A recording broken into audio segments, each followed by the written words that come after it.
So hello everyone, welcome back to our YouTube channel CS24 academy. और आज की जो हमारी क्लास होने वाली है वो बहुत ही स्पेशल होने वाली है, क्योंकि आज की हमारी क्लास होने वाली है कुछ कंफ्यूजिंग वर्ड्स पर। अब ये कंफ्यूजिंग वर्ड्स क्या होते हैं, इससे पहले मैंने क्लास 1 कंफ्यूजिंग वर्ड्स की दी थी, इसमें मैंने आपको स्टार्टिंग से बताया था कि कंफ्यूजिंग वर्ड्स होते क्या हैं। आज वही क्लास 2 है और हमारे जितने नए व्यूवर्स हैं या जितने नए स्टूडेंट्स हैं उनको कोई घबराने की बात नहीं। मैं इस क्लास में भी आपको छोटा छोटा आपको इजीली रिकैप देके चलूंगा कि ये कंफ्यूजिंग वर्ड होते क्या हैं। बेसिकली कंफ्यूजिंग वर्ड से हमारा मतलब ये होता है कि कुछ ऐसे वर्ड्स, ठीक है, कुछ ऐसे वर्ड्स जो कि दिखने में अप्रोक्स सेम ही होते हैं, ठीक है, देखने में या फिर बोलने में, प्रोनाउंसिएशन करने में वो सेम होते हैं, बट उनके यूजेस और उनके मीनिंग्स डिफरेंट होते हैं। जैसे कि मैं एक छोटा सा आपको एकदम छोटा सा एग्जांपल आपको देता हूं, बस एक मिनट रुको, मैं अपना पेन निकाल लूं। इसमें मैं एक डेफिनेशन आपको लिख के लाऊं, लेकिन इस डेफिनेशन को याद करने की आपको कोई जरूरत नहीं है, मैं आपको फिर भी बता के चलता हूं डेफिनेशन क्या कह रही है। Confusing words are words that look similar, sound similar और have related meaning but they have different meaning and uses. मतलब कंफ्यूजिंग वर्ड्स वो शब्द होते हैं जो कि दिखने में भी सेम होते हैं और साउंड यानी प्रोनाउंसिएशन में भी वो सेम होते हैं, बट उनके मीनिंग्स और उनके यूजेस ये अलग होते हैं। जैसे कि मैं आपके सामने दो वर्ड्स लेकर आया हूं, पहला वर्ड है एंजल और दूसरा वर्ड है एंगल। ये देखो दिखने में कितने सिमिलर लग रहे हैं ना, दिखने में दोनों कितने सिमिलर हैं और इनकी प्रोनाउंसिएशन भी कहीं ना कहीं सेम ही, एंजल एंगल, है ना, सेम है ना। बट इस एंजल का मतलब हो जाता है देवदूत, ठीक है, देवदूत या फरिश्ते कह लो, जो हम कहते हैं ना एंजल, यू आर एंजल। और ये एंगल का मतलब होता है कोण, कोण मीन्स डिग्री, है ना, डिग्री वो देखो 90 डिग्री, ये 90 डिग्री का कोण है ना। और एक हमारे पास वर्ड है डेरी, डेरी और डायरी। देखो इसकी प्रोनाउंसिएशन सेम ही है, डेरी डायरी, स्पेलिंग भी सेम है, दिखने में भी सेम लग रहे हैं। बस इस वाली डेरी का मतलब होता है दूध की दुकान बोल सकते हैं इसको, दूध की दुकान बोल सकते हैं इसको। और ये वाली जो होती है ये हमारी होती है डायरी, डायरी का मतलब क्या होता है दैनिकी, दैनिकी बोलते हैं इसको, ठीक है, दैनिकी, दैनिकी यानी जिसमें हम अपने दिन की दिनचर्या लिखते हैं, तो दैनिकी हुई ना जिसमें हम अपने दिनचर्या लिखते हैं सॉरी। तो ये ऐसे जैसे हमारे वर्ड्स होते हैं ना जो दिखने में एकदम सेम होते हैं, साउंड में सेम होते हैं, बट उनके मीनिंग और यूजेस डिफरेंट डिफरेंट होते हैं, उन्हीं को हम कहते हैं कंफ्यूजिंग वर्ड्स। तो आज मैं आपके सामने कुछ 15-16 कंफ्यूजिंग वर्ड्स लेकर आया हूं, लेकिन वो आपको एकदम इजी वे में देखो ऐसे पिक्चर के सहारे, ठीक है, पिक्चर्स के सहारे, ताकि आपको पढ़ने में मजा आए। सो पहला जो हमारा वर्ड है आज का वो है राइज, राइज और रेज। आप खुद देखो ये दोनों दिखने में एकदम सेम लग रहे हैं ना, सिमिलर लग रहे हैं ना। और इसको हम बोलते हैं राइज, इसको हम बोलते हैं राइज और इसको बोलते हैं रेज। रेज का मतलब होता है उठाना, हम बोलते हैं ना हैंड रेज करो, जिससे आंसर आता है वो अपना हैंड रेज करो, तो उसका मतलब क्या होता है बेटा उठाना। Please raise your hand, please raise your hands, यानी कृपया अपना हाथ उठाइए। हिंदी इंग्लिश दोनों में मैं इस चीज को लिख के लाया हूं ताकि आपको ज्यादा सोचना भी ना पड़े, ठीक है, आप ट्रांसलेट भी क्लास में ही कर लो अपने, ठीक है। सो जो हमारा पहला वर्ड है बेटा वो है रेज। रेज का मतलब होता है उठाना, ये देखो इसने हाथ उठा रखा है ना, हैंड रेज कर रखा है ना इसने, रेज का मतलब होता है उठाना। और राइज का मतलब होता है उगना, राइज का मतलब क्या होता है उगना। जैसे कि रेज का पहले मैं आपको एक एक करके समझाता चलता हूं, दोनों को एक ही में खत्म कर दूंगा, ठीक है। रेज का हो गया उठाना, प्लीज रेज योर हैंड, कृपया अपना हाथ उठाइए। वही राइज का मतलब होता है उगना, the sun rise in the east, यानी सूरज जो है हमारा सूरज मामा वो हमारे पूर्व दिशा में उगते हैं, ठीक है, पूर्व में उगते हैं। तो ये था हमारा फर्स्ट वर्ड, क्या, रेज और राइज। ये देखो सूरज उग रहा है ना, यहां पर राइज हो रहा है। चलिए अब आगे चलते हैं। सेकंड वर्ड, हमारा सेकंड वर्ड है देन। देन और देन, इन दोनों में डिफरेंस क्या है, देन और देन में क्या डिफरेंस है। तो देन और देन में बस इतना सा डिफरेंस है, ये वाला जो देन यूज होता है ये यूज होता है तब या उसके बाद के लिए, ठीक है, तब या उसके बाद के लिए। ये लिखा हुआ ना देन का भी यूज होता है तब या उसके बाद के लिए। इसके लिए पिक्चर नहीं मिली तो मैं पिक्चर नहीं ला पाया, अब मैं किसके बाद में पिक्चर लगाता, ठीक है, तो इसमें मैं कोई पिक्चर नहीं लगा पाया, उसके लिए मैं क्षमा प्रार्थी हूं, ठीक है। तो देन का मतलब क्या है, तब या उसके बाद में। वही इसका मैं आपको एग्जांपल दे दूं पहले, finish your work then go home, यानी अपना काम पूरा करके फिर घर जाओ। देन यानी काम करने के बाद, तब काम करने के बाद घर जाओ। तो इसका देन का यूज हम तब किस लिए करते हैं, तब या उसके बाद के लिए करते हैं। वही हमारे पास दूसरा जो वर्ड है देन, इसका मतलब होता है से मीन्स बोलो, या फिर हम जो कंपेयर करते हैं ना, किसी को किसी से कंपेयर करते हैं, तो वहां पर हम देन का यूज करते हैं। मैंने आपको उसमें एडजेक्टिव की क्लास में करवाया था ना, जब कंपैरिजन करते हैं हम तो फिर हम देन का यूज लगाते हैं। तो ये वही है, रिया इज टॉलर देन मीरा, यानी रिया जो है, रिया ये दिखा रहा है कंपैरिजन को। ये देन किसको दिखा रहा है? ये देन कंपैरिजन को दिखा रहा है कि रिया जो है ना, रिया इज टॉलर देन मीरा, रिया मीरा से लंबी है। रिया किससे लंबी है? मीरा से लंबी है। तो ये कंपैरिजन को दिखा रहा है। तो ये वाला जो देन है ना बेटा, इस देन का मतलब होता है कंपेयर करना, इसीलिए इसको कहते हैं से तुलना करना, है ना, से तुलना करना। इसकी इमेज ये देखो, मैंने रिया को भी लाया हूं और मीरा को भी लाया हूं। नहीं, ये मीरा है, ये रिया है, रिया लंबी है, ठीक है, रिया मीरा को लेकर आया हूं, लेकिन इसमें देन की इमेज नहीं थी मेरे पास, सॉरी। सो ये थे हमारे देन और देन। आप समझ गए कि देन का मतलब क्या होता है? देन का मतलब तब या उसके बाद, और देन का मतलब होता है तुलना के लिए हम यूज करते हैं से, ठीक है, से। चलिए थर्ड वर्ड है हमारा, ये तो आपने सुना ही होगा ना, टीचर के मुंह से ज्यादा सुना होगा, कीप क्वाइट, है ना। सो हमारे पास दो क्वाइट है। कैसे? एक है क्वाइट और एक है क्वाइट। अब ये देखो, ये तो पूरे दिखने में सेम है, बस इसमें लास्ट में ई है, इसमें टी से पहले ई है। तो क्वाइट और क्वाइट, इन दोनों में डिफरेंस क्या है? इस वाले जो क्वाइट का मतलब होता है बेटा, जिसमें QUIET होता है, IET, इस क्वाइट का मतलब होता है शांत, ये वाला शांत। और ये वाला जो क्वाइट होता है ना, इसका मतलब होता है काफी या पूरी तरीके से, काफी या पूरी तरीके से, पूरे तरह या काफी। एग्जाम्पल से समझो, प्लीज कीप क्वाइट, कृपया शांत रहें, प्लीज कीप क्वाइट। तो यहां क्वाइट का मतलब आया किससे? शांत से, शांत होने को दिखाया गया। देखो शांत कर रहा है ना, ये है ना, शांत कर रहा है ना। वही इस वाले क्वाइट का मतलब बेटा काफी या पूरी तरीके से। कैसे? The movie was quite interesting, film काफी रोचक थी या काफी इंटरेस्टिंग थी, मजेदार थी, है ना। तो यहां क्वाइट का यूज किसके लिए हुआ? यहां क्वाइट का यूज हुआ काफी के लिए, इंटरेस्टिंग के लिए। देखो कितने इंटरेस्टिंग है, दोनों पॉपकॉर्न खा रहे हैं बैठ के आराम से, दोनों पॉपकॉर्न खा रहे हैं, इंटरेस्टिंग मूवी है ना, काफी तरीके से, काफी रोचक मूवी है। तो ये वाला जो क्वाइट यूज होता है हमारा, वो होता है शांत के लिए, और ये वाला हमारा क्वाइट यूज होता है काफी या पूरी तरीके के लिए, पूरी तरह के लिए, ठीक है। चलिए फोर्थ वर्ड है हमारा बेटा, फोर्थ वर्ड है ब्रेक और brake. Brake brake brake, brake लगाओ, ठीक है, ब्रेक और ब्रेक। अच्छा, इस वाले ब्रेक का और इस वाले ब्रेक का क्या ताल्लुकात बनता है, क्या बैठता है एक दूसरे के साथ, मैं बताता हूं आपको। ये वाला जो ब्रेक है ना, ये वाला ब्रेक, इस ब्रेक का मतलब होता है जो हमारे कार में ब्रेक लगा होता है ना, कार में, बाइक में, या जिंदगी में जो ब्रेक लगा होता है ना, उसके लिए करते हैं ब्रेक लगाना। ये वाला ब्रेक, ये देखो, इसकी भी इमेज लेकर आया हूं, ये वाला ब्रेक, कार वाला ब्रेक है ना, ये वाला ब्रेक।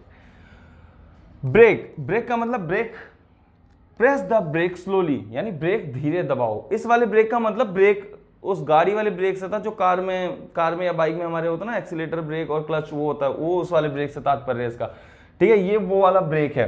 और ये वाला ब्रेक है जो हम लेते हैं, जो हम, जैसे हम कहते हैं ना लंच ब्रेक, ठीक है, या हर चीज का ब्रेक होता है ना, समझ जाओ, हर चीज का ब्रेक होता है, हर चीज में थोड़ा थोड़ा हम ब्रेक लेते रहते हैं। और एक मतलब होता है ब्रेक का तोड़ना, ठीक है। तीन मतलब निकल गए ब्रेक के। एक निकल गया ब्रेक का ब्रेक लगाने वाला ब्रेक, एक हो गया ब्रेक किसी चीज से ब्रेक लेना, आराम करना, साइड हो जाना थोड़े दिन के लिए, और एक होता है ब्रेक तोड़ना, ठीक है, ब्रेकफास्ट, ब्रेकअप, है ना, ब्रेक। तो ये सारी चीजें, ठीक है। तो इस वाले ब्रेक का मतलब क्या हुआ? तोड़ना। आप स्पेलिंग देख के चलना, इसकी स्पेलिंग है BRAKE और इसका स्पेलिंग है BREAK, ठीक है। स्पेलिंग से इन्हें याद रखना, क्योंकि आप इसको ना देखो, ब्रेक प्रोनाउंसिएशन भी पूरी सेम है, ठीक है, दिखने में पूरे सेम है, बट आप स्पेलिंग से इसका डिफरेंस पता लगा सकते हो कि BRAKE वाला जो ब्रेक है ये कार में लगता है, और BREAK वाला ना ये लाइफ में लगता है और तोड़ने के लिए लगता है, ठीक है। तो क्या तोड़ रहे हैं ना, तोड़म फोड़ी मच रही है ना, यहाँ ब्रेक हो रहा है ग्लास, ठीक है। डोंट ब्रेक द ग्लास, कांच मत तोड़ो, हाथ में लग जाएगा कांच, ठीक है। सो ये था हमारा फोर्थ वर्ड, ब्रेक और ब्रेक। अब आप समझ चुके होंगे ब्रेक और ब्रेक में डिफरेंस क्या है। तीन तरीके के ब्रेक आ गए, ये वाला ब्रेक गाड़ी में लगा हुआ, और ये वाला ब्रेक जो हो गया तोड़ना या रुक जाना, है ना, विराम करना, रोक देना। चलिए फिफ्थ वर्ड है हमारा पर्सनल और पर्सनल। इसको पर्सोनल मत पढ़ना, कि पता चले इसके अलग प्रोनाउंसिएशन बना दो आप, इसको पर्सोनल पढ़ने लगो। कैसे? पर्सोनल, ठीक है। ये पर्सोनल नहीं है, ये भी पर्सनल, इसकी प्रोनाउंसिएशन भी पर्सनल होती है, और इसकी प्रोनाउंसिएशन जो होती है वो पर्सनली होती है, पर्सनल। बट दोनों में डिफरेंस क्या है? ये देखो, पर्सनल, ये आई कार्ड हो गया ना हमारा, पर्सनल आई कार्ड, और ये भी पर्सनल है। अब इन दोनों का डिफरेंस समझाता हूं। इस पर्सनल का मतलब होता है व्यक्तिगत हो गया, यानी कोई निजी चीज़ हो गई, कोई प्राइवेट चीज़ हो गई, है ना, कोई हमारी जो निजी चीज़ या हमारी कोई प्राइवेट चीज़ हो गई, उसको हम बोलते हैं पर्सनल। ये मेरा पर्सनल फ़ोन नंबर है, मेरा पर्सनल कॉन्टैक्ट नंबर है, ठीक है, मेरी पर्सनल आईडी है, ठीक है, ये मेरा पर्सनल यूट्यूब चैनल है, ये मेरा पर्सनल बोर्ड है, ये पर्सनल क्लास है, मेरी निजी चीज़ें हैं, ठीक है। तो पर्सनल का मतलब होता है व्यक्तिगत, या आप इसको निजी भी बोल सकते हो, ठीक है, निजी, निजी, निजी, ठीक है, पर्सनल या निजी। जैसे कि this is my personal diary, ये जो मेरी डायरी है पर्सनल है, ये मेरी पर्सनल डायरी है, ये मेरी पर्सनल डायरी है, इसमें अपनी सारी पर्सनल बातें लिखता हूँ, इन्फॉर्मेशन कहीं लीक नहीं होनी चाहिए, इन्फॉर्मेशन लीक यानी सारा मामला गड़बड़, ठीक है। So this is my personal diary, ये मेरी व्यक्तिगत डायरी है, ये मेरी प्राइवेट डायरी है, इसको प्राइवेट लिख सकते हैं, ठीक है, ये मेरी प्राइवेट डायरी है। और पर्सनल का मतलब होता है ये जो दूसरा वाला पर्सनल है जिसमें एक एन एक्स्ट्रा और ई आगे ई भी ऐड है, उसका मतलब होता है बेटा कर्मचारी। ये देखो यहाँ पे मैंने इमेज के थ्रू आपको समझाया, पर्सनल, ये पर्सनल होता है, आई कार्ड हमारा पर्सनल होता है ना, आधार कार्ड हमारा पर्सनल होता है ना, राशन कार्ड, पैन कार्ड और कौन सा था, पासपोर्ट, सब कुछ है ना, तो वो पर्सनल होता है हमारा। वहीं ये होता है पर्सनल, ये होता है कर्मचारी। कर्मचारी यू नो कर्मचारी कौन होते हैं, जो काम वगैरह करते हैं ना, ऑफिस में हो गए या फिर कहीं लेबर हो गए, कोई भी हो गया, उनको हम पर्सनल बोलते हैं। The company hired new personal, अब देखो ना कंपनी ने हायर किया किसको, नए कर्मचारी को, तो यहाँ कर्मचारी के लिए हमने यूज किया पर्सनल, ठीक है, कंपनी ने हायर किया, ये मजदूर में समझ लेना, कोई मजदूर थोड़ी कंपनी में जाके वो होगा, है ना, कर्मचारी बन के बैठेगा। The company hired new personal, यानी कंपनी ने एक नया कर्मचारी नियुक्त किया, एक नया कर्मचारी सेलेक्ट किया, लेकर आया अंदर। तो फिफ्थ वर्ड था हमारा पर्सनल और पर्सनल, जिसका मतलब था कर्मचारी और एक व्यक्तिगत यानी निजी। चलते हैं अपने सिक्स्थ वर्ड, ये देखो एक इमेज ही लगा दी इसमें लाकर इसमें तो लिखने का बैठा नहीं, तो इमेज लगा दी लाकर। तो हमारा सिक्स्थ वर्ड है, ये क्लियर आ रहा है? चलो मैं वैसे भी आपको समझाता चलो। एक वेदर और वेदर, देखो दोनों सेम है ना, वेदर और वेदर दोनों ही सेम है, वेदर वेदर। इस वाले वेदर का मतलब होता है बेटा मौसम, मात्रा भी गलत करके मौसम, और इस वाले वेदर का मतलब होता है या फिर या नहीं, ठीक है। इस वाले वेदर का मतलब होता है मौसम और इस वाले वेदर का मतलब होता है या फिर नहीं, या नहीं। जैसे कि एग्जांपल के थ्रू समझो, इसकी हिंदी नहीं लिखी, चलो इसकी हिंदी मैं आपको समझा देता हूँ, ठीक है, इसकी हिंदी यहाँ पर नहीं लिखी, मैं आपको इसकी हिंदी समझा देता हूँ। The weather is pleasant today, यानी आज का मौसम सुहाना है। The weather is pleasant today, तो ये वेदर किसके लिए यूज हुआ, मौसम के लिए। मौसम कैसा है, प्लीजेंट, सुहाना, शांत, मस्त सा मौसम है, ठीक है। मैं यहां लिख देता हूं, यहां लिख देता हूं, ठीक है, इस वाले का मीनिंग यहां लिख देता हूं। आज मौसम सुहाना है, आज मौसम सुहाना है, बारिश में पकोड़े खाना है, ठीक है। तो ये वाला वेदर WEATHER वाला वेदर किसके लिए यूज हुआ, मौसम के लिए। और WHETHER वेदर, इसका मतलब होता है या फिर नहीं। इसका भी एग्जांपल देखते हैं, ठीक है। ये वाला वेदर का हो गया, अब ये सेकंड वाला एग्जांपल है हमारा, ठीक है। I don't know whether he will come और नॉट, यानी मुझे नहीं पता कि वो आएगा या नहीं। ये वेदर किसके लिए यूज हुआ, या नहीं के लिए, या नहीं, यानी वो कह रहा है मुझे नहीं पता कि वो आएगा या नहीं, वो आएगा या नहीं। तो या नहीं के लिए हमने कौन सा वर्ड यूज किया, वेदर यूज किया। ये क्लियर नहीं आ रहा होगा ना, लेकिन मैं फिर भी आपको यहां पे लिख देता हूं, ये देखो यहां पे बड़ा बड़ा लिखा हुआ है ना, यहां पे क्लियर हो जाएगा। वेदर का मतलब होता है या और या नहीं, ठीक है। और इस वेदर का मतलब हमारा था मौसम, ठीक है, मौसम।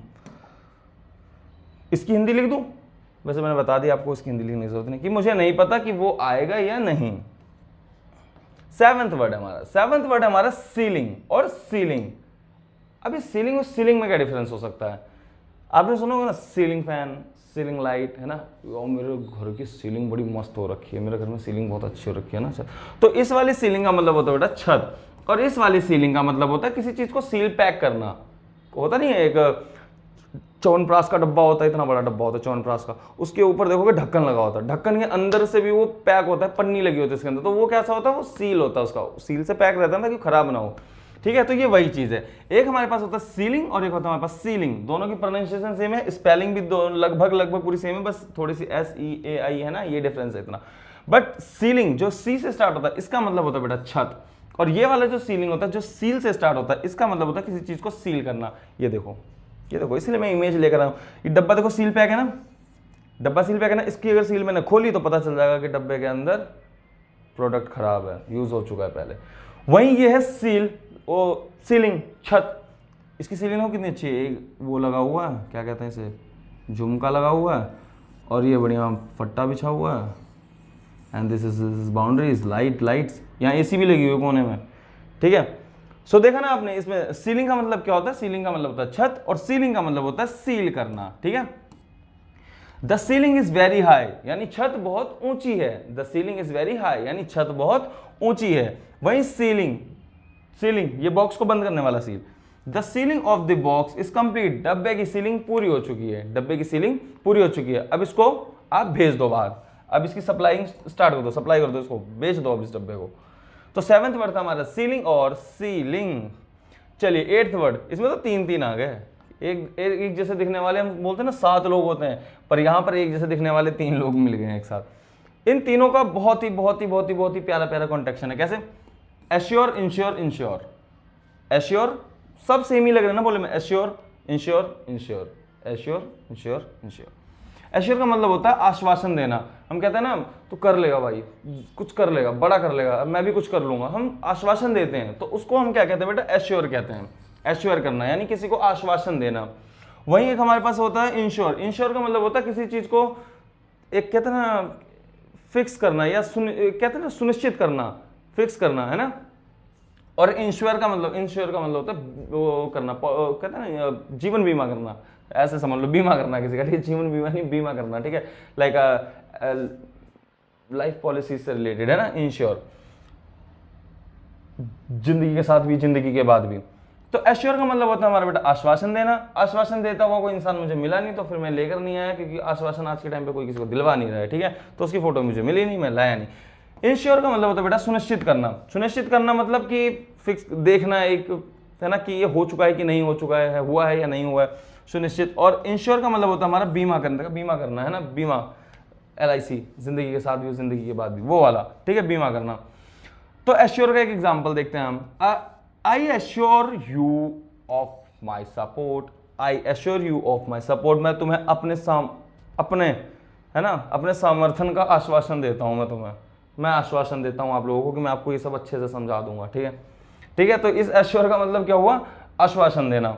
इंश्योर यानी सुनिश्चित करना, ensure that the door is locked, यानी सुनिश्चित करें कि दरवाजा बंद है, कहीं खुला तो नहीं रहेगा, रात को चोर घुस जाए, ठीक है। तो यहां पर इंश्योर का मतलब क्या हुआ, सुनिश्चित करना, यानी कोई चीज सुनिश्चित करना। और इंश्योर का मतलब हुआ बीमा करना। ही इंश्योर्ड हिज कार, उसने अपनी कार का बीमा कराया, उसने अपनी कार ली थी नई 70 लाख की, उसने उसका बीमा करवा लिया, इंश्योरेंस करवा लिया। इंश्योरेंस बहुत जरूरी होता है गाड़ी का, ठीक है। तो 8th वर्ड हमारा क्या था, एश्योर, इंश्योर और इंश्योर, एश्योर, इंश्योर, इंश्योर। इसमें फिर फोटो लगा दिए। 9th वर्ड, ये 8th, हाँ 8th था, ठीक है, ठीक है। 9th वर्ड है हमारा क्या, ले और लाई। अब इसमें देखो हल्का सा डिफरेंस आया, है ना, हल्का सा डिफरेंस आया, ले, लाई, बट दोनों का देखोगे ना मीनिंग कहीं ना कहीं हल्का फुल्का सेम ही निकल रहा है। कैसे, इसमें भी रखा हुआ इसमें सामान कोई रखा जा रहा है, इसमें लेटा हुआ है यानी इंसान ही रखा जा रहा है, ठीक है। तो ले का मतलब होता है बेटा हमारा रखना, और लाई का मतलब होता है लेटना। जैसे कि एग्जाम्पल के थ्रू, पहला वाला एग्जाम्पल है, ठीक है ना, ले the book on the table, यानी किताब को मेज पर रख दो, किताब को मेज पर रख दो। तो ये ले हमने किसके लिए यूज किया, रखने के लिए यूज किया। वहीं लाई, एक लाई होता है इसका मतलब होता है झूठ, ठीक है, एक हमारा होता है लाई जिसका मतलब होता है झूठ, ठीक है। तो ये मैं वैसे नॉर्मल वर्ड्स लेकर आऊं ताकि आपको कोई दिक्कत परेशानी ना हो, ठीक है। ले का मतलब होता है रखना, और लाई का मतलब होता है लेटना। द ले, अच्छा ये हो गया था, ले the book on the table, यानी किताब को मेज पर रख दो। और दूसरा हमारे पास वर्ड है वो लाई का है, he likes to lie on the bed, उसे बिस्तर पर लेटना अच्छा लगता है। किसे नहीं अच्छा लगता, किसे अच्छा नहीं लगता, लेकिन उसे बिस्तर पर लेटना बहुत अच्छा लगता है। तो ये he likes to lie on the bed, ये जो लाई यूज हमने किया वर्ड, ये हमने लेटने के लिए यूज किया कि उसको बेड पर लेटना बहुत अच्छा लगता है। हमें भी तो बहुत अच्छा लगता है ना बेड पर लेटना, मन करता है बस सिर्फ लेट जाएं बेड पर, सो जाएं जाके, है ना, आराम ही करते ना पूरी जिंदगी, लेकिन ज्यादा आराम करना बुरी बात होती है बेटा। तो 9th वर्ड हमारा था ले और लाई। ले का मतलब था हमारा रखना, और लाई का मतलब था लेटना। और एक दूसरा लाई था जो मैंने बताया था वो क्या था, झूठ, झूठ। 10th वर्ड, सारी पिक्चर लगा दी क्या जिसमें, सारी पिक्चर, ये क्लियर आ रही है देखना, ठीक है, इतनी क्लियर तो फिर ठीक है। ठीक है, 9th वर्ड हो गया। अब 10th वर्ड है हमारा बेटा हियर और लिसन। अब इसमें आप देख सकते हो रूपरेखा बदल चुकी है ना, इसमें रूपरेखा बदल चुकी है। बट इन दोनों का जब आप देखोगे ना वर्ड, तो इनका मीनिंग इनका भी सेम ही निकल के आ रहा है। लिसन, हियर का मतलब क्या होता है? सुनना। लिसन का मतलब क्या होता है? ध्यान से सुनना।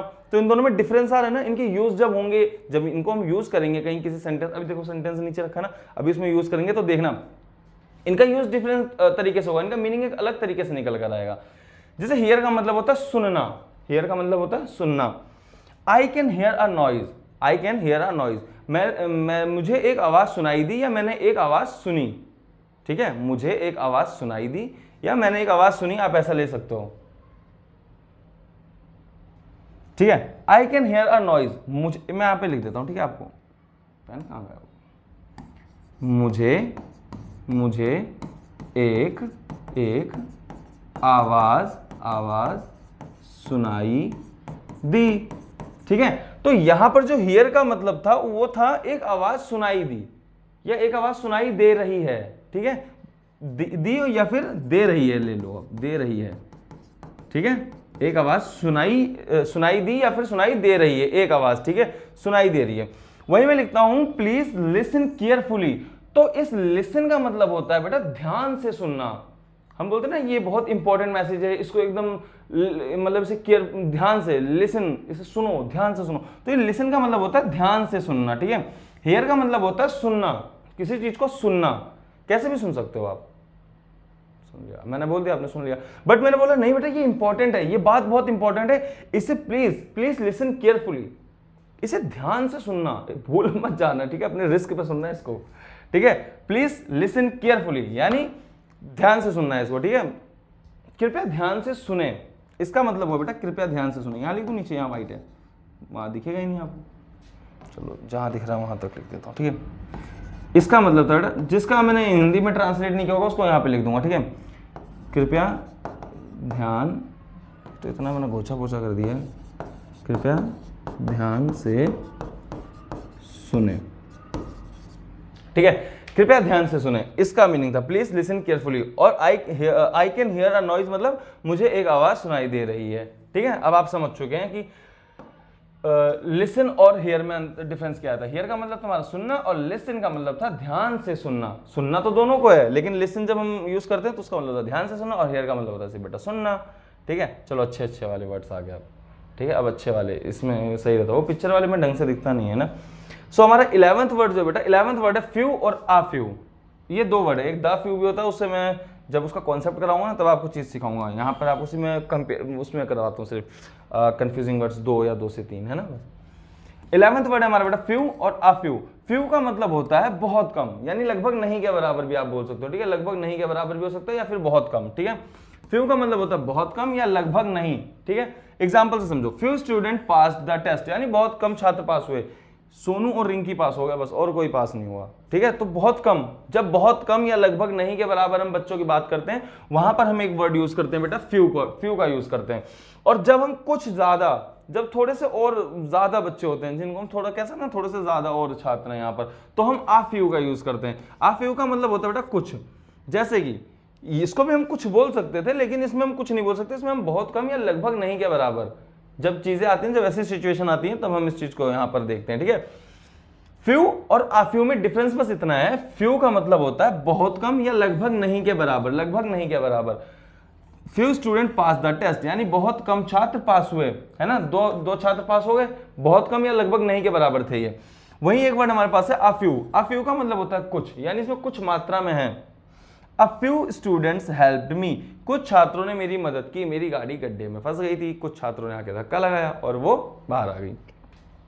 तो उसके लिए मैंने कौन सा यूज किया, कुछ के लिए क्या यूज किया मैंने, आ फ्यू को यूज किया। सो ये डिफरेंस था आ फ्यू और फ्यू में। फ्यू में सिर्फ कुछ नहीं, लगभग थोड़े या ना के बराबर लोग आते हैं। अब ये दोनों, इनको मैं कहां जोड़ूंगा, इनकी जनगणना थोड़ी करूंगा इन लोगों की, है ना। लेकिन ये 5-6 बच्चे, कुछ बच्चे हैं, इन सबको लेके मैं पिकनिक जा सकता हूं, है ना। तो कुछ और लगभग नहीं या बहुत कम। ठीक है, फ्यू और आ फ्यू का मतलब था ये। चलते हैं नेक्स्ट वर्ड 12th, स्पीक और टॉक। देखो अभी हमने लिसन वाला क्या था ना, हियर और लिसन वाला क्या था ना, दोनों सेम हमें लग रहा था, हियर और लिसन दोनों सेम लग रहा था ना हमें।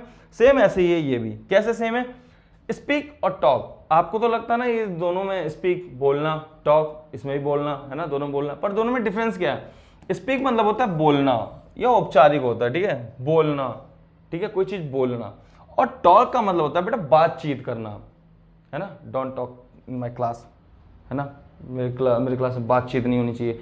तो अकेला थोड़ी कोई बोलेगा, जब एक अकेला कोई बोल रहा होता है ना, तो हम बोलते हैं स्पीक, बोल रहा है, बातचीत, वो हाँ बोल रहा है वो चीज। बट जब हम बोलते हैं ना टॉक, टॉकिंग नहीं, नॉट वॉकी टॉकी, तो टॉकिंग का मतलब क्या होता है? बातचीत करना। स्पीक एक बंदा करता है, ठीक है बेटा, और टॉकिंग दो बंद, ये देखो सोनू और मोनू क्लास में लगे पड़े हैं ना, बातचीत कर रहे हैं, तो ये टॉकिंग होता है, ठीक है। स्पीक का मतलब हमारा हुआ बोलना। ही स्पीक इंग्लिश वेल, वह अंग्रेजी अच्छी बोलता है। मेरे जितने भी स्टूडेंट्स हैं यहाँ पर क्लास देख रहे हैं, वो सारे इंग्लिश बहुत अच्छी बोलेंगे एक दिन, ठीक है, बहुत अच्छी बोलेंगे।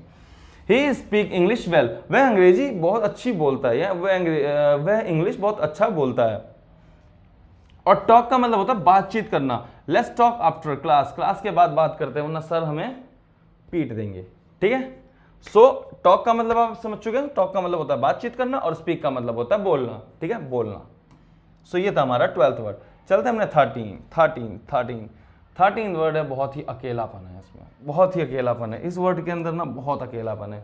कैसे अकेलापन आओ मैं बताता हूँ।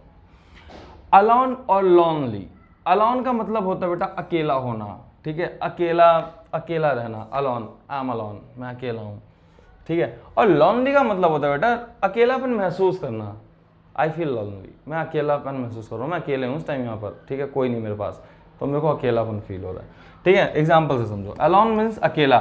शी लिव्स अलोन, वह अकेली रहती है, वह अकेली रहती है। भूत नहीं, भूत नहीं बोलते भाई, अकेले क्या पढ़ाई कर रही हो, है ना, प्रिपरेशन कर रही हो, यूपीएससी की तैयारी कर रही हो, इसलिए वो अकेली रहती हो, जरूरी थोड़ी भूत हो। शी लिव्स अलोन, वह अकेले रहती है। अलोन का मतलब क्या हुआ? अकेले रहने की स्थिति को दिखा रहा है, अकेले रहना। लॉनली, लॉनली का मतलब होता है अकेलापन महसूस करना। ही फील्स लॉनली, वह अकेलापन महसूस करता है, इसलिए आके पहाड़ के छज्जे पे बैठ गया। यहां से अगर ये गिरा ना, मैं कह रहा हूं इसकी लॉनली, इसका लॉनली गायब हो जाएगा, इसका लॉनली गायब हो जाएगा, ठीक है, फिर ये लोगों के बीच में आ जाएगा। तो अलोन और लॉनली, अलोन का मतलब होता है अकेला और लॉनली का मतलब होता है अकेलापन महसूस करना, फील करना, ठीक है। लॉनली, अलोन मीन्स अकेला और लॉनली मतलब होता है अकेलापन महसूस करना, फील करना, ठीक है, फीलिंग्स में चला जाता है। 14th वर्ड है मिस और लॉस। अब आप देख रहे होगे ना, इनकी रूपरेखाएं बदल रही हैं लेकिन इनके मीनिंग सेम आते जा रहे हैं ना। पहले वाले में क्या था, उनकी रूपरेखा सेम थी और उनके यूजेस मीनिंग अलग जा रहे थे। इनके क्या हो रहा है, इनकी रूपरेखा बदल रही है, लेकिन इनकी देख रहे होगे आप, इनके मीनिंग्स बड़े सेम हो रहे हैं। कैसे? मिस और लॉस दिखने में दोनों अलग है, प्रोनाउंसिएशन भी इनकी अलग है, मिस और लॉस। बट देखो, मिस का मतलब होता है चूक जाना और लॉस का मतलब होता है खो देना। अब खो, जिस चीज में हम चूक जाएंगे उस चीज में खो भी देंगे हम उस चीज को।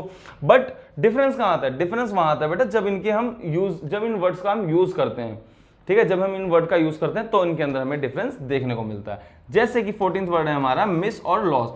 मिस का मतलब होता है चूक जाना, I miss the bus, I miss the bus, या I miss the call, I miss the call, किसी का फोन आ रहा था मैंने मिस कर दिया, मिस कॉल हो गया वो।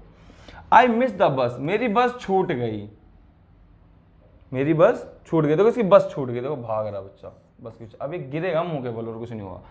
और वही लॉस का मतलब होता है बेटा, लॉस का ये लूज नहीं है, लॉस है, ठीक है। लॉस का मतलब होता है बेटा खो देना, डोंट लॉस योर की, अपनी चाबी मत खोना। पर भाई साहब तो खो बैठे चाबी, खो बैठे वो चाबी।